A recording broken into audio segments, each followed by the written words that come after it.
Hello, and welcome to another edition of Money Truth Moments with a very own money whisperer, Judy. Good morning, Judy. How you doing? Good morning, Carlos. I'm awesome. Good to see you this fine Tuesday morning. You doing well? I'm doing excellent. I'm looking forward to our show because we're continuing talking about questions from our audience. So, folks, if you're just joining us, welcome to the show. If you're not following Judy, please do so at judycopenbarger.com. Website is right above us, so make sure that you visit the site. We'll talk a little bit more about the website and what available resources are there for you to use and take advantage of as well too. But we have been talking the last few shows about questions from our audience. We've covered a lot of personal questions. We've covered business questions. Today's questions are going to be a little bit more a mix of both. And so what do you say we get started? I'm ready. Let's do it. All right. So one of the big questions that came up, it kind of made me laugh a little bit, was one of our audience members wrote, "We always talk about the truth about money, but we really haven't talked about the truth about money." So they want to know, what is the truth about money, right? And I thought, that's interesting, right? So That what is is the truth about money? wow. There are so many truths. What I call money truths about money. But really, I think there are a few concepts that stand out. One of them is just the way the industry works, the way the economy shapes financial services in our country, and I think globally, right? I wish it were better, honestly.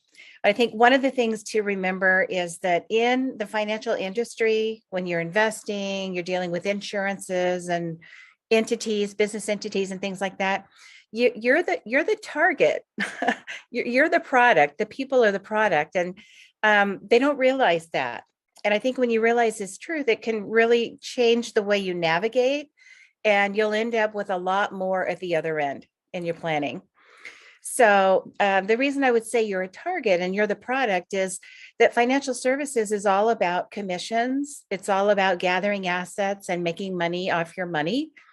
And anytime the money moves, anytime there's a premium or a fee, there's money that is moving away from you, not towards you.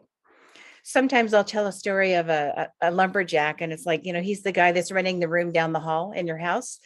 And he's Mr. Money, and his job is to go stack the wood, go out and do the work and then come back. Mr. Money, you should put him to work. And he should be working for you. When he stacks the wood, it should be in your yard, not the yard of the banker, not the yard of the mortgage guy, not the yard of the broker dealer, not the yard of the investment manager, the 401k provider, or the insurance agent. It should be you primarily. And unfortunately, the industry is not necessarily that way. So there are hidden costs.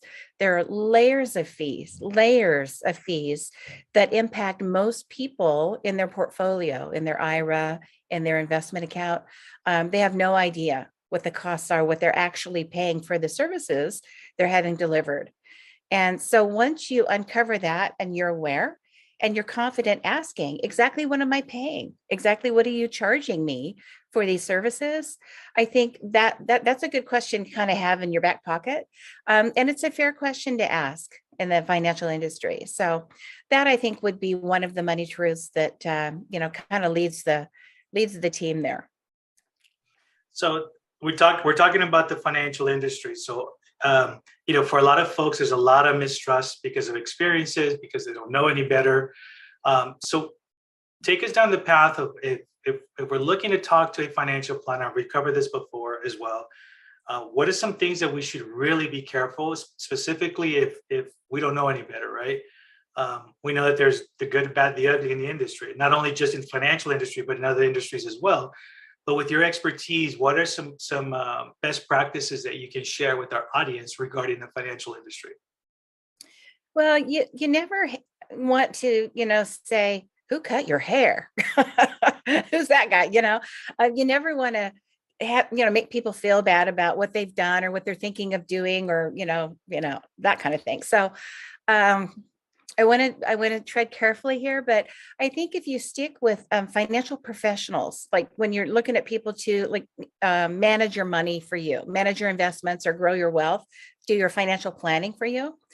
I think if you stick with professionals that are paid for that, not paid for what they're selling you, to me, that's the difference between a professional and not a professional. It's just like, football. If you're a professional, that means you're paid to play football, or you do it for a hobby or fun or whatever other reason, for scholarship.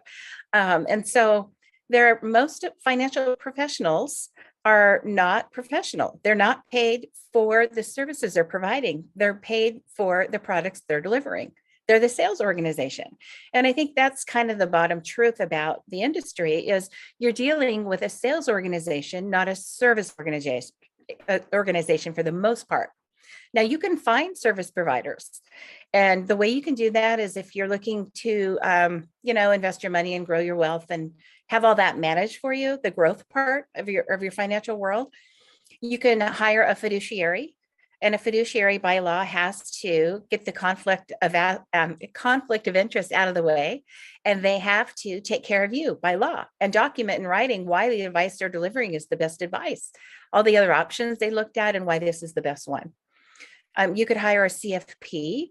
Now, many CFPs, probably most of them, are still in the sales organization, but they at least have formal training. They had to go to college. They have to know something about managing your money rather than the sales training. So those would be good places to start. A fiduciary, a planner, a real strategist that has a background that can serve you well, and someone that will work with your philosophy and your mindset. And one thing that I do want to say, and it's one of these other money truths, is mindset is everything when it comes to your personal finances and even your small business finances. If you can get rid of the shame and, the mess up you did before, or the guy or the lady that you hired before that really, they weren't serving you well. And it's like, shoot, I saw it coming. I should have seen it coming. Just get rid of all that. Get rid of the conflict in the marriage about, fighting over money. There's much more interesting things to have conflict over than money. But when you can get your mindset right, get your head clear, clarity is a big one, right? And just get free from all what you did before or the fear you have about making a move, the better. So those things will help you and in your journey. Excellent, folks, and thank you for joining us this morning. If you're just joining us now, make sure you watch the beginning of the show. We are continuing to answer some questions from the audience. We're talking today more specifically about the truth about money, which some questions came up about that. So Judy's sharing some of her wisdom with that on the truth. If you're not following her, please do so at judycopenbarger.com. We're going to talk about her website in a little bit, so you guys will understand a little bit more about what to expect from the website and different tools that can help you guys also. So fear, right? Fear is the big one. Fear for everybody when it comes to money, when it comes to health, when it comes to just about everything, right? That's what stops us from moving forward. So in talking about fear, another question that came up was, where should I be putting my dollar, right? Because I see the news and that freaks me out. And I see that if I don't do this, then I can't move forward with my plans, in the future and all that as well. So how do you get past that fear? Yeah, fear can be paralyzing. And it's like, if you don't know what to do, or if you're scared to make a mistake, you do nothing. And sometimes that's the mistake, doing nothing. So, the question right now is, we see the world changing. We see something we've never seen before. There's war and there's inflation and all that. I've been around long enough to have seen this before. Some of us have. If you look at the headlines, 50 years ago, they are exactly the same. 50 years before that, exactly the same. The same shortages, the same concerns, the same everything. Now it's a little more visible because we all have cell phones and the news, feed is like 24/7. And so we can see things unfolding, we can see changes, but the changes shouldn't be, fear making. It's okay to be, concerned, have a healthy concern about the future and the economy and what's happening in the world.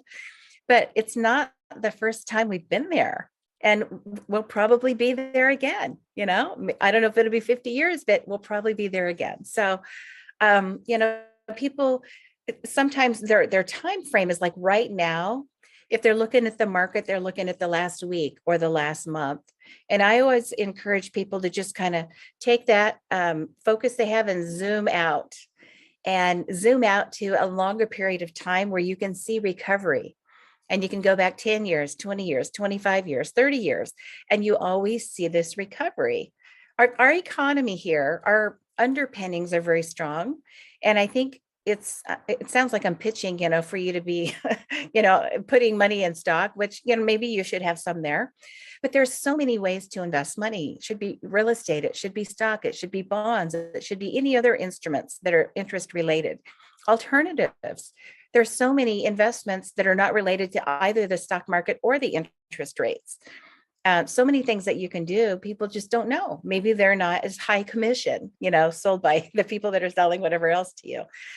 So there are things that you can do to find balance. And I always encourage that, because when you have balance, you can weather the storms of either the equity markets going down. Those are the ones you see all the red scrolling, that we get concerned about on TV at night.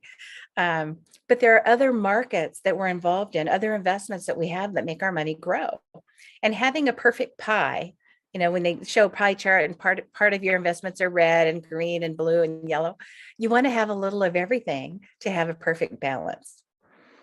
And then that kind of gives me, a pathway for another conversation that might be healthy for people to know, to answer the question about where should I put my dollars, where should I be investing right now? And I think anything that you can do, from a tax perspective, that's tax-free growth, that would be number one. If you've exhausted all of those options, like 529s and insurance products and Roth IRAs, anything that's appropriate in that category, then you move on to tax-deferred products or tax-deferred investments. And that's your 401k, your IRA, 403b, any kind of a deferred comp package at work, where you're not paying tax money on the dollars you earned this year. You'll pay them later after it's earned more money. And down the road, the trajectory is much better with the money we'll earn. And then finally, if you've exhausted everything you can do tax-free, everything you can do tax-deferred, then you go to the non-qualified investment categories. And I think if you mind your taxes, you mind the alternatives that you have that way, and you mind your allocation, like balancing properly the investment dollars that you have. You don't want to keep it all in savings. You don't want to keep it all in real estate. Some people do that, and then something changes and you get kind of caught, right? And you saw that in 2008, everybody was buying extra houses, and then they didn't have enough capital or other alternative investments to weather that storm, and they lost their properties. So you just want to be mindful of those concepts, and I think those will help you down the road. Excellent. And I actually want to follow with one more question on here too, which is, when you're talking about investment, you have a lot of folks, and a lot of our audience members have mentioned this too, because they don't know the stock market. They've never done anything like that. There's that fear again, right? So what would you say to folks who are, they decide, okay, I'm going to try this out. I'm going to put my toe in the water, feel this out. And then you get people that are constantly watching it by the hour, right? Oh, it just went down. It went down $25. It went down $100. It went down $1,000. And they just, all of a sudden, it's like, see, I told you, this is why I was afraid, and so forth. What do you say to folks like that? I call it kind of like non-believers, right? Really. Don't do that. There's evidence for anything. Like, you can, on your cell phone, you can Google anything and find a whole spectrum of opinions on anything, and they will all swear they're telling you the truth, right? Mm-hmm. Just don't do that. It's red, it's green, it's red, it's green. It's going to go up and down, especially we have an election year this year right now, right? Anytime there's an election year, if you're watching that equity market, the stock market, you're going to see a lot more volatility than a normal year. And then when you have news happening, we're in an emotional market. People buy because, they sell because, right? And so when there's a bunch of stuff coming up, there's going to be more movement. And so you think, oh, the movement's going to be bad. But what you don't want to do is buy high and sell low. That's just so stupid. Think about it. That's just not good basic economics. But people do that because, you see, ABC stock, and it's going up and it's going up and it looks good, and I want to jump in, and I don't know what it's going to do. You wait till everybody's excited and it's at the high, and then you buy it. And then, it goes, and then it starts going down. It's like, oh, I better get out. I better get out. They're all getting out. I think they're selling. I should sell. And you wait until it rides all the way to the bottom, and then you sell. That's the emotional, dumb way to do it. What you want to do is buy low, sell high, or just wait, buy low, let it go, let it run its course, and diversify, because not every stock's going to be a Tesla, right? Or an Amazon, but we're going to have some of those in a portfolio if it's well rounded. And you're going to enjoy those, maybe not 100%, thousandfold.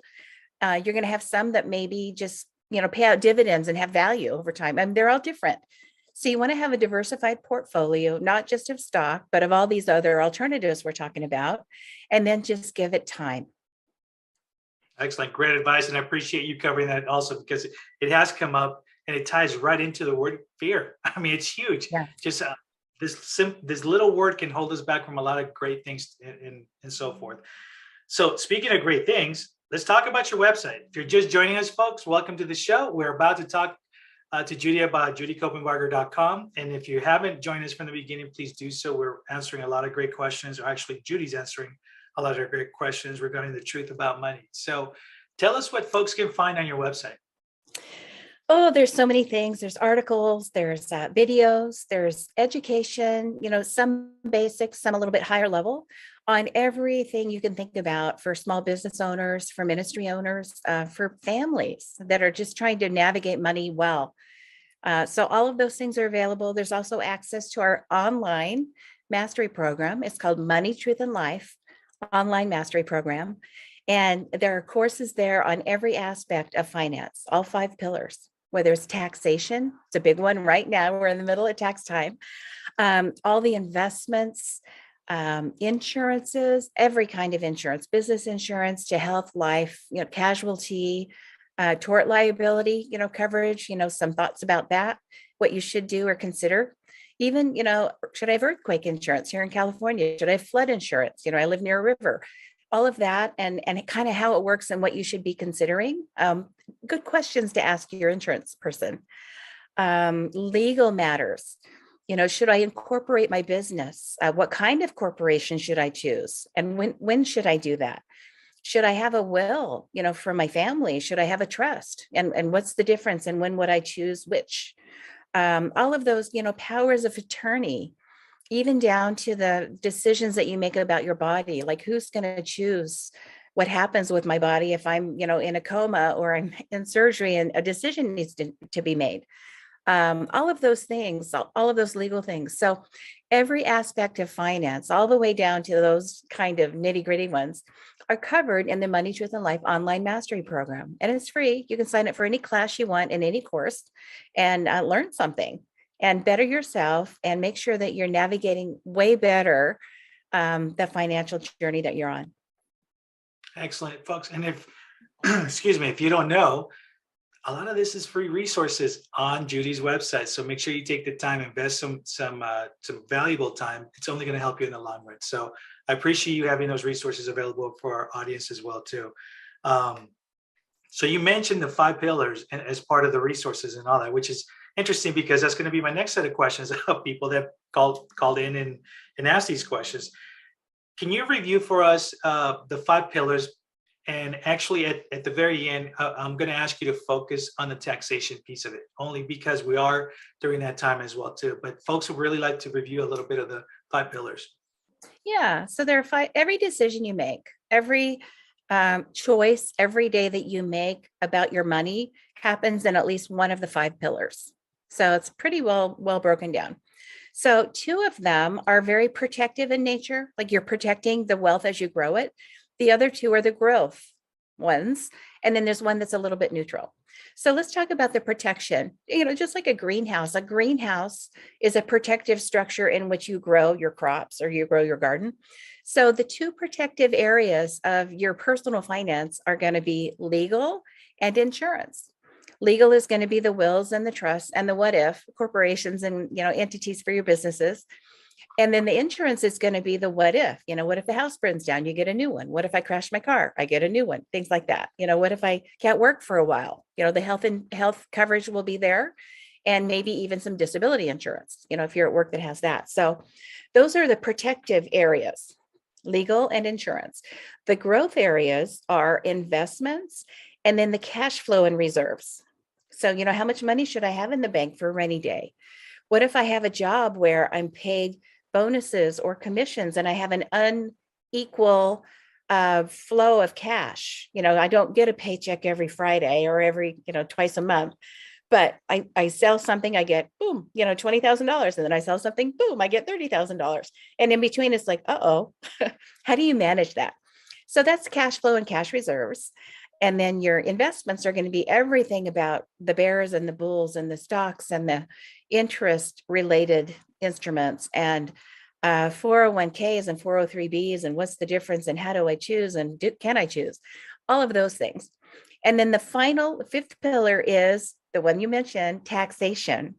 And it's not necessarily about growth or protection. It's more neutral. It's just something that has to be dealt with.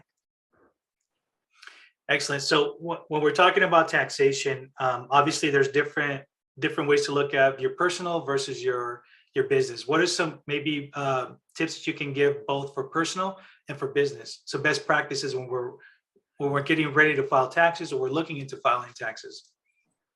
Well, I think the first thing, and we talked a little bit about the emotional side of money stuff, the shame, the regret, the blame, and the big one is fear. The paralyzing fear. And for some reason, so many people have fear when it comes to Sam. They're afraid of Sam, IRS, Uncle Sam, right? They're just so fearful. What if I get an audit? What if they don't like what I did? What if I did it wrong? What if I make a mistake? What if they charge me more penalties and interest and take my house and my whatever? It's not always that adversarial. And I think sometimes where the fear comes from is maybe just the unknown. Because, in law school, I have a tax emphasis. It's kind of like majoring, in tax in law school. And took all these classes and learned all this stuff, all the basics of that. And it's amazing how many courts are dedicated to tax and how many volumes and volumes and volumes of these giant, big, fat books are dedicated to tax law. And they add more all the time. Every year, there's like a whole nother wall full of books about the new rules and how they're going to be managed, as the cases trickle in. It's amazing. Very voluminous, very confusing. I don't know why we have to have such a complicated taxation system, but we do. And mostly I'm talking about income tax.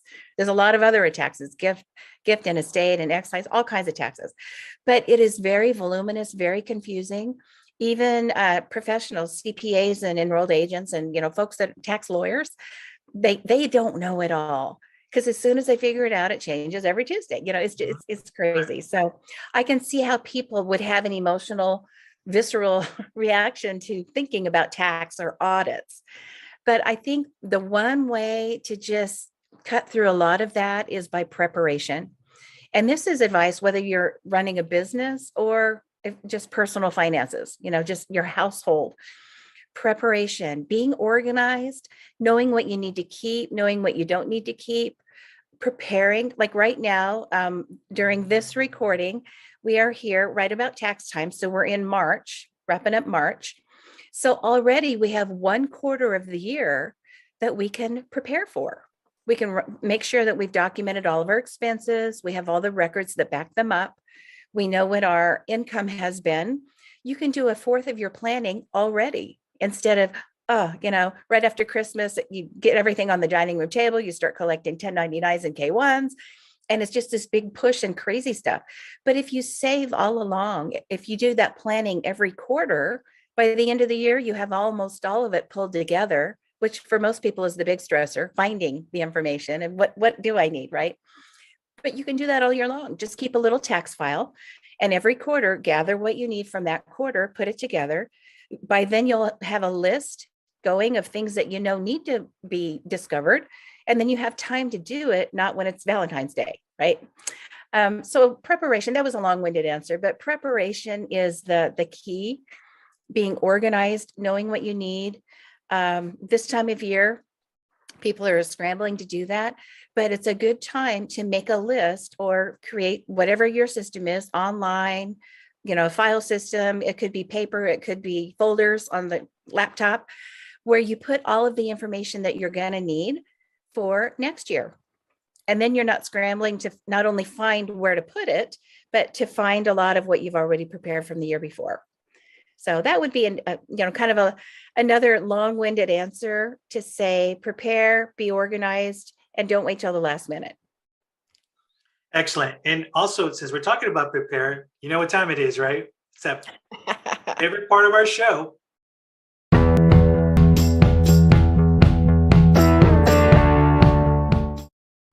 All right, Judy, tell us what you got this week. All right, we've got a challenge for you. So here's your challenge. We were talking about, mindset a little bit about how the industry works, the financial industry works, and things that you can do to further the trajectory of your success. So the challenge I have for you is really about this last conversation we've had about taxes, because we've got tax on our mind right now. We've got all that in front of us. So the first thing that I want you to do with pen and paper is write down what you can do to be better prepared for this next year for your taxes. Do you need to put a system together? Do you need to talk to somebody? Do you need to hire a CPA maybe for the first time, or upgrade the service provider you've been using? What is that thing that will really make a difference for you in the area of taxes in your finances? The second thing is take action on that. So you need to call somebody, you need to make an appointment. If it's hiring a new CPA, I would wait until after the third week of April because they might not take your call right now. But actually take action. Maybe it's a conversation you need to have with your spouse or another family member. Maybe it's something you need to do at work, talk to HR and find out what benefits are there. And, change the exemptions that you're taking on your taxes, to make sure that you don't end up paying a big bill that you might be facing this year. So actually do something. And then I think the third and final thing would be to really think about the benefits of having made that decision. What would the outcome be of making that call, of hiring that person, of making that choice, of changing your payroll exemption, whatever it is? What will be the outcome and the ideal result of having done the activity that you're considering doing? And how will life be better because you did it? I think it's important to write that down. So that's your challenge. Excellent, folks. And again, if you're just joining us, please make sure you watch the beginning of the show, as Judy has been discussing the truth about money and a lot of great wisdom that she has shared with you guys. We've talked about her website, and make sure that if you're not following her, please do so at judycopenbarger.com. All of our social media links are on there as well. Judy, any last parting words? No, just make a big difference today. You can do it. All right, folks, we're here every Tuesday morning at 8 a.m. Make sure you tune in, share it with a friend as well. And we look forward to seeing you guys next week. Take care, Judy. Bye-bye. Thanks a lot.